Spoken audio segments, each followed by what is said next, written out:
Weather update po tayo ngayong nakalabas na nga ng Philippine Area of Responsibility ang bagyong Bising. Kausapin po natin si Pag-asa Weather Specialist Veronica Torres. Magandang umaga at welcome po sa Balitang Hali. Magandang umaga din po, Ms. Connie, at sa ating mga taga-subaybay sa Balitang Hali. Anong oras po nakalabas ng Philippine Area of Responsibility ang dating bagyong Bising? Opo, kaninang alas 5 ng umaga nakalabas na ating Philippine Area of Responsibility, si Bagyong Bising, at sa kasalukuyan wala naman itong direktang epekto sa kahit anong parte ng ating bansa. So, ibig sabihin ba nito, hindi na rin na masyado magiging maulan o magpapaulan pa rin ng habagat o mga thunderstorm po? Opo, kahit nakalabas na itong si Bising sa ating Philippine Area of Responsibility, asahan pa nga rin natin na magpapaulan pa rin ang habagat o southwest monsoon kung dito sa Metro Manila kahit in the next 3 to 5 days, posible pa rin ito magpaulan. Ma'am Veronica, pa-explain na lamang no, para doon sa mga medyo nagtaka bakit nag-re-enter o nag-recurve no, yung isang bagyong tulad ni Bising. Ano ba yung mga karaniwang nagiging dahilan yan?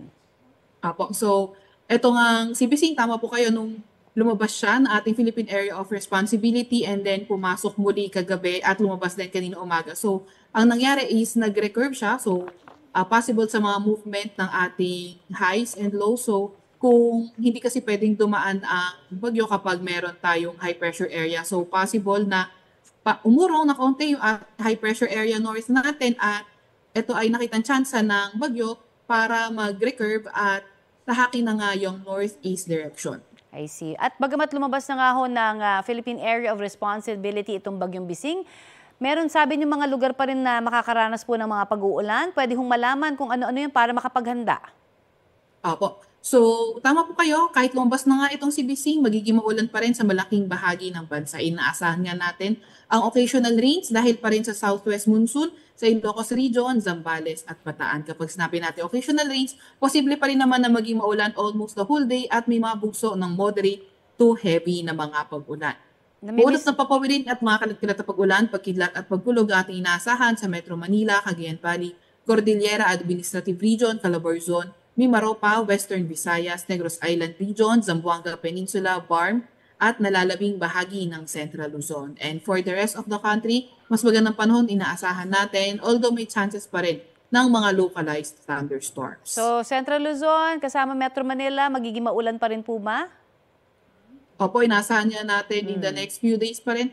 Kahit sa 5-day weather outlook natin, posible pa rin na magtuloy-tuloy yung mga paulan sa may Metro Manila. So, sa weekend, ito hong parating na weekend, maaasahan ba natin na meron ng pagsikat ng araw at makapagpatuyuman lang ng mga nilabhan ng damit, ano?